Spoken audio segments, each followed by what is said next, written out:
योग करिए। पतंजलि के योग सूत्र का सार है योगश्चित्त वृत्ति निरोध, अर्थात योग चित्त वृत्तियों की चंचलता को रोकना है। चित्त वृत्तियों की विवेचना करते हुए आप आधुनिक मनोविज्ञान के अवचेतन मन यानी सब कॉन्शियस माइंड तक पहुंच सकते हैं। योग में विस्तार और निस्तार की इसी खासियत की वजह से इसमें पिंड से लेकर ब्रह्मांड तक, स्थूल से लेकर सूक्ष्म तक और तन मन और आत्मा को जोड़ने तक की बात देखी गई है। इसी से आज एक सूत्र निकाला गया है जो प्रचलन में है, वो है योग भगाए रोग। आधुनिक मनोविज्ञान और दर्शन भी मानव को चित्त वृत्तियों या थोड़ा ढीले अर्थों में कहें तो भौतिक इच्छाओं के गुलाम के रूप में प्रस्तुत करता है।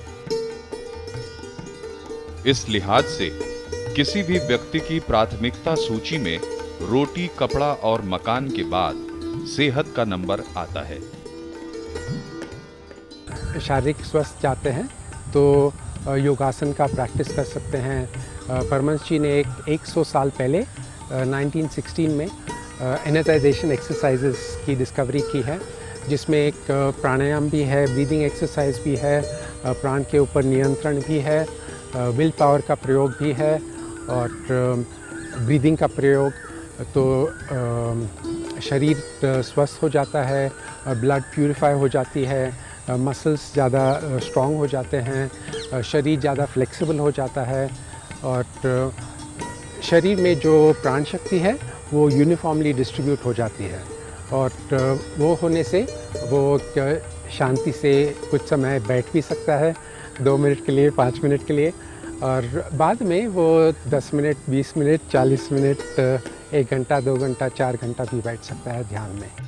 पतंजलि के योग में पूर्ण स्वास्थ्य तक पहुंचने का रास्ता बताया गया है। वहां पूर्ण स्वास्थ्य की परिभाषा व्यापक है और आप जिस स्वास्थ्य के लिए प्रयत्नशील रहते हैं वह योग के प्राथमिक चरण में ही सुलभ हो जाता है। हमारे अंदर आत्मा है, हम आत्मा हैं जो हमारे अंदर हैं और आत्मा परमात्मा का एक अंश है। तो उस आत्मा का अनुभव योग है। वो पहला सबसे ऊंचा मीनिंग है योग का। फिर दूसरा मीनिंग है कि अगर हम कुछ टेक्निक्स का प्रैक्टिस करें जिसके द्वारा हमें भगवान का अनुभव हो जाए, साइंटिफिक टेक्निक, तो वो है दूसरा योग का मीनिंग। तीसरा योग का मीनिंग है कि जो कुछ हम करें जिसके द्वारा हमें भगवान अनुभव हो। पतंजलि ने योग को ईश्वर तक, सत्य तक, स्वयं तक, मोक्ष तक पहुंचने का मार्ग बताया है। वैसे पतंजलि से भी व्यापक योग की परिभाषाएं एवं दर्शन उपलब्ध हैं, किंतु योग की आधुनिक शाखा पतंजलि के अष्टांग योग से प्रेरित है।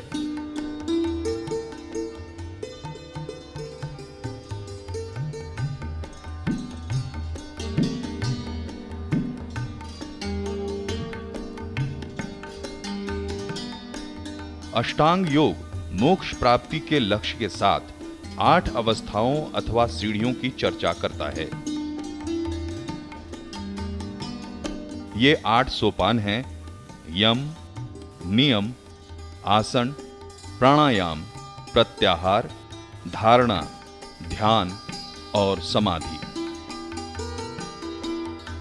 एक साधारण मनुष्य के लिए समाधि की अवस्था और मोक्ष प्राप्ति की धारणा अतिवादी लग सकती है, किंतु थोड़ा सा अध्ययन करके भी ये समझा जा सकता है कि अष्टांग योग का प्रायोगिक एवं वैज्ञानिक सिद्धांतों से कोई विरोधाभास देखने को नहीं मिलता।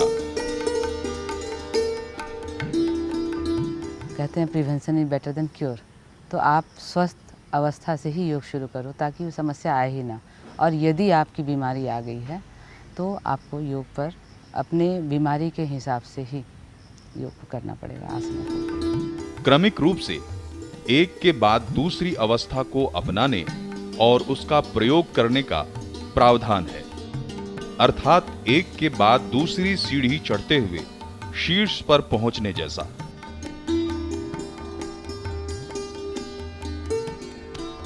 इन 8 अंगों के अपने अपने उप अंग भी हैं, किंतु वर्तमान में योग के 3 ही अंग प्रचलन में हैं: आसन, प्राणायाम और ध्यान। क्योंकि लक्ष्य भी शारीरिक एवं मानसिक स्वास्थ्य तक सीमित है, न कि मोक्ष प्राप्ति जैसा असीमित।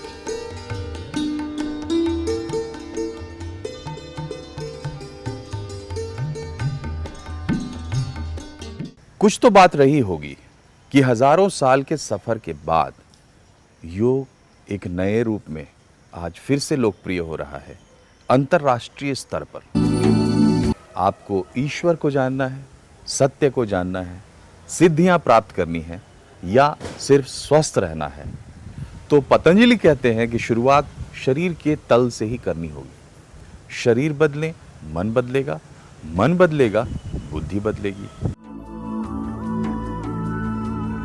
योग के प्रारंभिक 5 अंगों यम, नियम, आसन, प्राणायाम और प्रत्याहार से योग विद्या में प्रविष्ट होने की तैयारी होती है। यह अलग बात है कि स्वास्थ्य के लिहाज से इन 5 को साध कर लगभग अभेद्य कवच तैयार किया जा सकता है।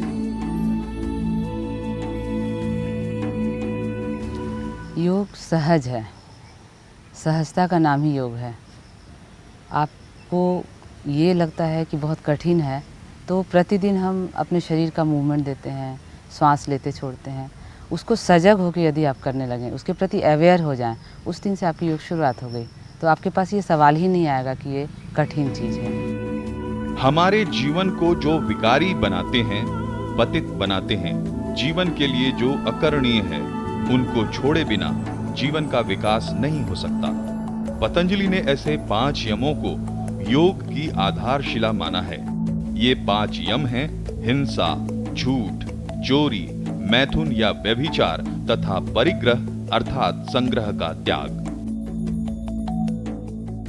नियम अथवा सिद्धांत जीवन की वे प्रवृत्तियां हैं जो योग के लिए अनिवार्य होती हैं तथा जो यम से दूर रहने में सहयोग करती हैं। मुख्य नियम भी 5 हैं: शौच अर्थात शुद्धता, संतोष, तप, स्वाध्याय और ईश्वर प्राणिधान। शौच का मतलब मन, वाणी और काया की पवित्रता अर्थात आत्मा के विकारों की शुद्धि। आसन शरीर की वो स्थिति है जिससे शरीर बिना किसी बेचैनी के स्थिर रह सके और मन को सुख की प्राप्ति हो। आसनों से शरीर के ऊर्जा केंद्र जागृत होते हैं और शरीर में आवश्यक हार्मोन्स बनाने वाली अंतःस्रावी ग्रंथियां बराबर कार्य करने लगती हैं।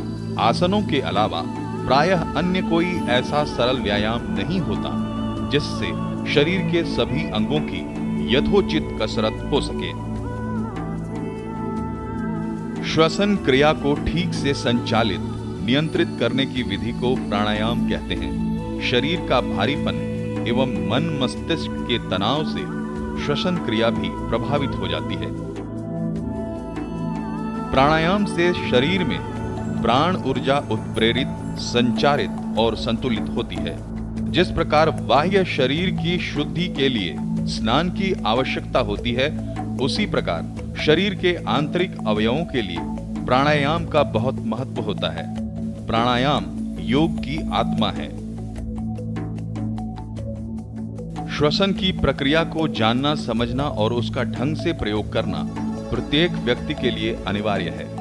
प्राणायाम में श्वास अंदर खींचने की प्रक्रिया को पूरक, श्वास बाहर निकालने की क्रिया को रेचक तथा श्वास को अंदर अथवा बाहर रोकने की अवस्था को कुंभक कहते हैं। प्राणायाम का मूल सिद्धांत है श्वास धीरे धीरे परंतु जितना गहरा, लंबा लिया जा सके।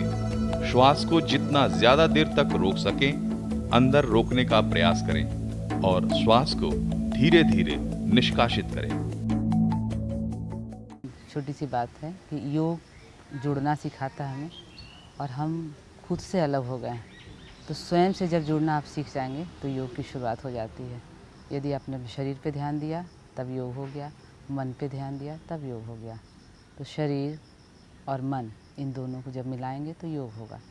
शरीर की वो अवस्था जब पांचों इंद्रियां शांत हों, अपने बाह्य विषयों से मुक्त होकर अंतर्मुखी हो जाती हैं, प्रत्याहार कहलाती हैं। इस अवस्था में मन की स्वच्छंदता समाप्त हो जाती है, चित्त शांत रहने लगता है, साधक को अपनी आत्मिक शक्तियों का आभास होने लगता है। शब्द आया चला गया, उसके अर्थ पर ध्यान न देना, देखा अनदेखा कर देना, उस पर चिंतन नहीं करना। इसके बाद की अवस्थाएं ज्यादा गूढ़ और जटिल हैं।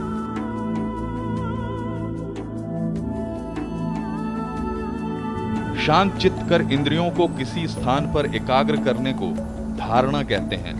धारणा ध्यान की प्रारंभिक अवस्था होती है। धारणा से चित्त वृत्ति को जिस विषय में लगाया गया हो, उसी विषय में उसे निरंतर लगाए रखने को ध्यान कहते हैं। मन, वचन और काया की स्थिरता को भी ध्यान कहते हैं। चित्त विक्षेप यानी मूड स्विंग का त्याग करना ध्यान है। एकाग्र चिंतन ध्यान होता है। जब केवल ध्येय स्वरूप का ही भान रहे, ध्यान की उस अवस्था को समाधि कहते हैं। समाधि ध्यान की चरम सीमा होती है, जिसे कायोत्सर्ग भी कहते हैं, जिसमें शरीर, मन और वाणी की प्रवृत्तियां समाप्त हो जाती हैं और साधक मुक्त अवस्था को प्राप्त कर लेता है। अष्टांग योग के प्रथम 5 अंगों अर्थात यम, नियम, आसन, प्राणायाम और प्रत्याहार को बहिरंग योग तथा अंतिम 3 धारणा, ध्यान और समाधि को संयम कहा जाता है। यदि बहिरंग योग को विवेक पूर्वक जीवन में उतारा जाए तो मनुष्य में मानवीय गुणों के विकसित होने के साथ साथ शारीरिक, मानसिक और आत्मिक विकास भी होता है।